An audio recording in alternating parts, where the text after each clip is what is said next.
I'd like to share with you from Luke chapter 13, and it's a story that is in verse 10 through 17. And it's about a young girl who comes into a synagogue while Jesus is teaching, and it happens to be on the Sabbath. And so she comes into the synagogue, and it says that she is bound with infirmity, so much to where she's actually like hunched over and she can't straighten herself up. So these are the exact words. It says, and she was bent over and could in no way raise herself up. And so Jesus sees her and he says to her, "Woman, you are loosed of your infirmities." And then he lays hands on her, and immediately she raises up and is straight, and she begins to praise God. And this is a really neat story because immediately I think of it in spiritual terms and the state that we are in when we come to Jesus, when we first come to him, or in the state that we sometimes find ourselves in and we come to Jesus. And so she's bound up, and it says exactly that she cannot raise herself up. Like, there's nothing that she can do to help herself. And immediately when Jesus lays hands on her and speaks words over her, she is made straight. And again, spiritually, that's when you find yourself in that place when there's nothing that you can do yourself and you come to Jesus, he makes the way straight. And so I just think that is such a beautiful picture of where we can find ourselves spiritually.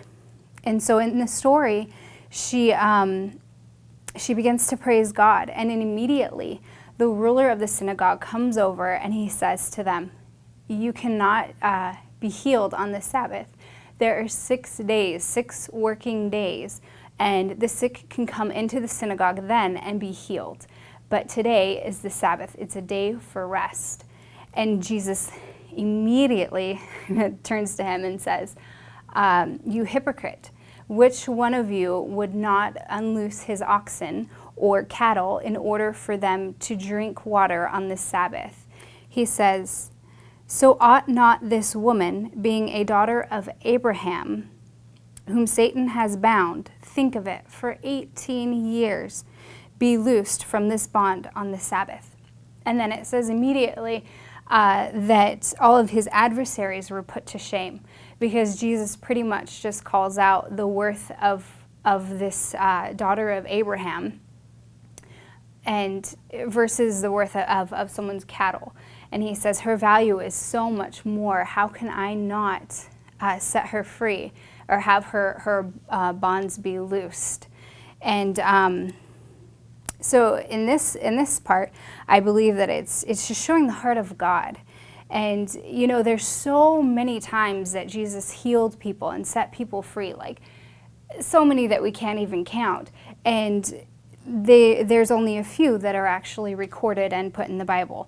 And this one, I believe, was recorded because it shows just the heart of God. And he even says, like, imagine for 18 years, like he sympathizes with her, like, for 18 years, you've been bound for too long. It's time for you to be free. So it really shows just the heart of God, and that the heart of God is moved with compassion for us. So he's more about the connection than our performance. Our worth is so much more than what we do to him.